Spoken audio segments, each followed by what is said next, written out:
Good morning, children. So this is our last lesson of the novel, The Last Lap. See, this is the picture given over there for the last lesson.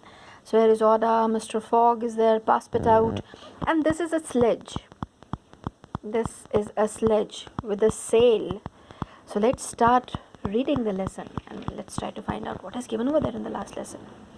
News of Fogg's bet and his problem reached a man called Mudge. So this is a new character over there. Please circle it. He offered the group the use of a sledge with a sail on it that could travel quickly and smoothly across the snowy plains. It was used during heavy winters when the tracks were blocked to travel between stations.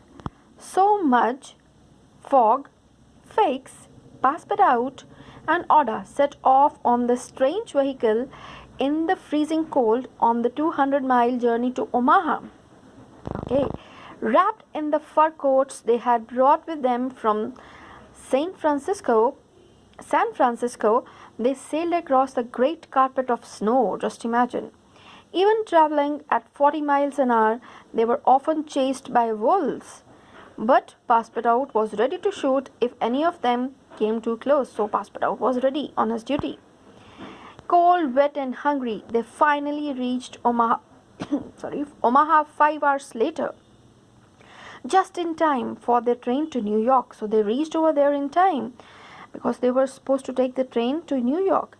The train rushed from one state to the next at great speed, but it was not fast enough to get them to New York by 10:30 on the evening of 11th December, the time the ship to Liverpool would leave. They missed the boat by 45 minutes. There was nothing else to do but book into a hotel and rest for the night. So this was their plan. So try to understand the things going on. However, Fogg was not going to give up. So because he was very firm for his, determined person. Next morning, he hired, and beta people, the people, those who never give up, they only win in their life. Keep on struggling, keep on doing your work. One day, definitely you're going to get the success.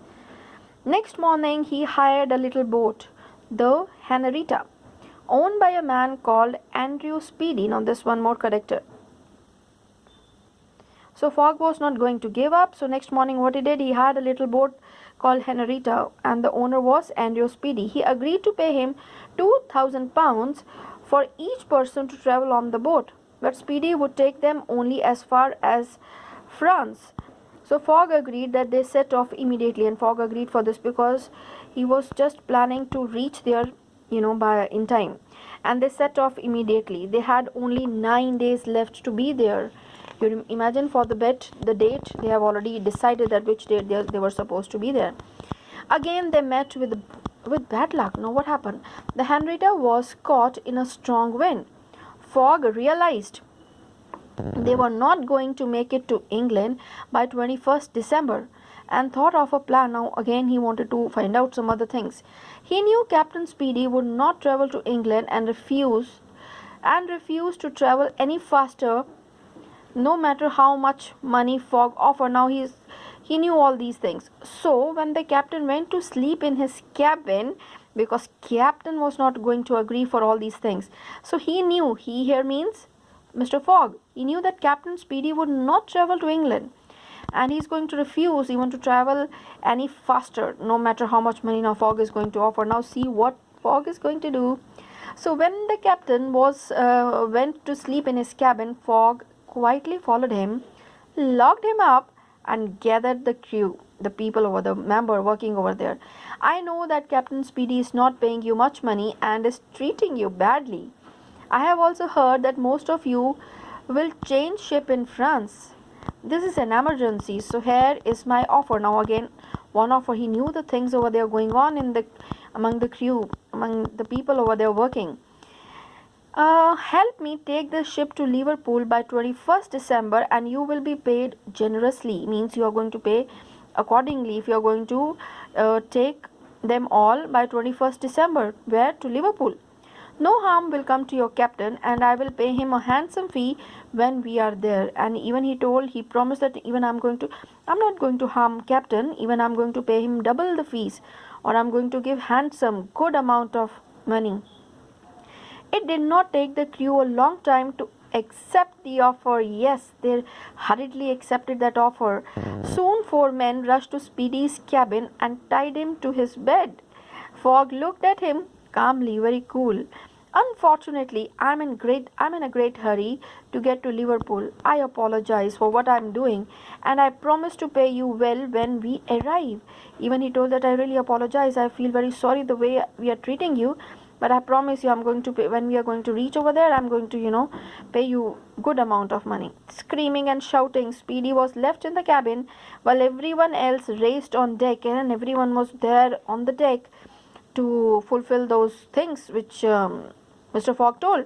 6 days later, they saw the coast of England. Then suddenly the boat began to run out of fuel because it had been traveling at such a high speed. Fogg was determined not to give up. Again, Fogg knew that this is a problem. Fogg already knew about the things, like the obstacles are definitely going to be there.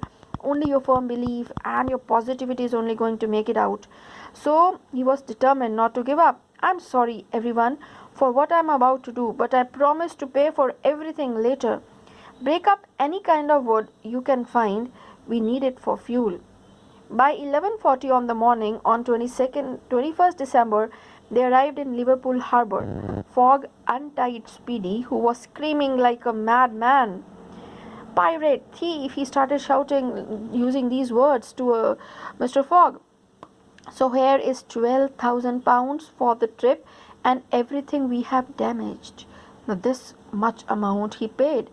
When he saw the roll of banknotes, the American forgot all his anger and his imprisonment within seconds. He grabbed the money quickly and smiled. You know what, Mr. Fogg? You have got some Yankee in you. Good day. He forgot everything. Just imagine, because he saw so many banknotes. £12,000. So he told, you have got some Yankee. Oh, you are really a tricky one. There was no more time to lose, so Fogg and his companions, the friends, rushed to the train station. We are only 6 hours away from London, shouted Passepartout. At that moment, Detective Fix put his hand on Fogg's shoulder and showed him the arrest warrant. Now he even showed the arrest warrant.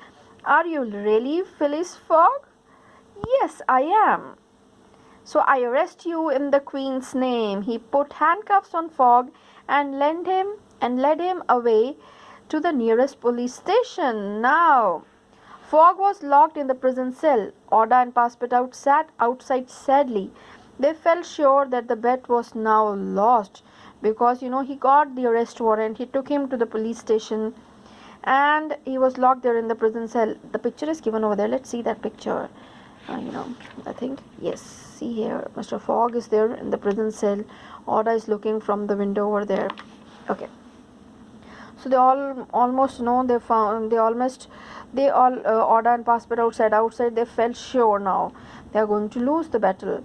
The battle was now lost. Then they heard footsteps and Fix appeared with 2 police officers. He told one of his men to unlock Fogg's cell door. Oh, very surprisingly. Fogg came out and stared at Fix. Stare means to look continuously at somebody, no? Fix looked ashamed and stared at the ground. He was looking just towards the ground. At last he spoke. Mr. Fogg, I have to apologize. I really feel sorry to you. Police headquarters have just told me that the bank robber was arrested 3 days ago. 3 days ago only. The bank robber was already arrested. He confessed to the crime. Even he admitted.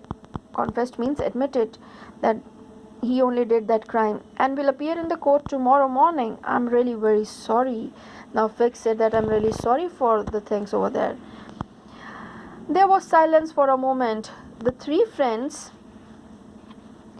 ran out of the building with Fogg shouting, come on, it's only 2:30.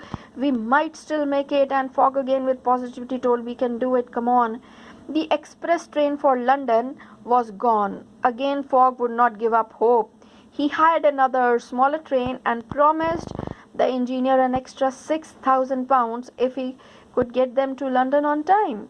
Fogg was now running out of time and money, even money and time both. He was running out of means now he was not having much time and even money. Running out of lack of time and lack of money. The train raced at full speed down the track. Fogg, Oda, and Passepartout knew there was nothing they could do but sit in their carriage and hope they got there on time. And they were hoping that there was nothing else they can do. Unfortunately, unluckily, they arrived at Charing Cross station in London at 8:50 p.m. They were 5 minutes late. He lost the bet. The three of them went to Fogg's home. It was over. Everything was over. Fogg spent most of the next day in his room. He thought that now we are late, and they were 5 minutes late for that. Fogg spent most of the next day in his room. At 7:30, he went to see Oda. He sadly explained to her that he was no longer wealthy, no longer rich. His entire fortune, entire money was lost in this adventure. I was hoping that I could offer you a comfortable life here, but I can give you only what I have left. I'm sorry that it isn't more. He told to Oda that I was thinking that I'm going to give you a comfortable life by winning that bet. He turned his eyes downwards, unable to face this woman who had stayed by his side, following him halfway around the world without ever complaining. He wanted to give her that all he had, but now he had nothing. Oda looked at the money Fogg placed in her hands. Touched by his gentle heart, her eyes became moist. She became very emotional, but she wondered if his generous offer was his way of saying goodbye. She thought that is it that this way he is saying me goodbye? She couldn't bear to think it. What's about you? Now is asking to him that what is about you? Fogg stood up and took a few steps, turning away from Oda. He was too proud to let her see his true emotions or let her feel sorry for him. He was too proud. He did not want her to see her true. He did not want to see his true emotions, his love for her. So, and to let her feel sorry for him, anything, sympathy or this kind of thing. The thought of losing her was too painful, but how could he ask her to stay when he could not offer her all the things she deserved? So this was all over, no, for him. I need nothing, Oda said. Oda said, I need nothing. What about your friends, your family? She asked with a trembling voice. Now she wanted to know about his family, Mr. Fogg's family and friends. Although they had shared so many difficulties together, Oda knew very little about Fogg. Although the things were going on very smoothly, difficulties they faced together, but Oda knew very little things about Fogg. I have no one, Fogg said. Oda took a deep breath and approached him. She took his hand and held it warmly in her own. This way she showed her love. With her heart in her throat, she found the courage to speak before he could say another word. Mr. Fogg, would you like to have a friend and a relative? Daring not to believe her words, he fixed his eyes on hers, desperately waiting for her to go on. He wanted her to keep on speaking those things. Mr. Fogg, would you have me for your wife? So this way, Oda proposed him. Fogg closed his eyes for a moment, then opened them and looked into Oda's. So this way, for some time, for a moment, what he did, he closed his eyes and then opened. I love you, yes, I love you, and I'm entirely yours. Passepartout was very happy to hear their news when Fogg called him into the room. So this way, Passepartout felt very, very happy for his master and Oda. Tomorrow is Monday, Passepartout. Please ask my priest if we may visit him tonight so that we can arrange to be married tomorrow. Yes, sir. Passepartout rushed out of the room, but when he went to visit Reverend Wilson, he got a huge surprise. Now let's see what it's going to be there. There's an amazing turn of the event. Let's see. I can't marry them tomorrow. It's Sunday, said the priest. Oh, then Passepartout raced home to tell Fogg that all was not lost. Fogg realized he had forgotten about the time differences in the countries as they travelled around the world. They had arrived a day early. They were not late. They were, instead they were early. Okay, just imagine. So when they arrived at Charing Cross station, it was not Sunday, but Friday. So the bet was not lost after all. Fogg rushed to the Reform Club, where a huge crowd was waiting outside for him. Everyone cheered, newspaper reporters asked questions, and photographs were taken. But Fogg did not stop. He pushed through the crowd. When he got into the club, he looked at the big clock on the wall. It was 8:45 p.m. He was, as always, exactly on time. His friends stood up and were surprised to see him. "Fogg, I don't believe it," cried Stuart. "You did it," shouted Ralph. The man shook hands with Fogg and gave him his money. Fogg became a hero and his story was in all the newspapers. He did not make money. He did not make money from his trip around the world, but he did not care. He did not make money from his trip around the world, but he did not care. On his wedding day, he took hold of Oda's hand and said to all his friends, "During our trip around the world, I found something far more important than money or fame, true love." That is really, really a very great line. Everyone cheered. Passepartout looked at Fogg and Oda. He smiled at the thought of peaceful life in a quiet, well-organized house and no more adventures. So this was all in the story. So wonderful story, really. In the end, especially, see, there was suspense. There were like some amazing turns of events. Then in the end, a happy ending to the story. This was really a very, very great story. So please read the lesson once again and give a thorough reading. Thank you. God bless you. And now do hard work, as the extracts could come from anywhere of the lesson. So go through each and every line again. Thank you. God bless you.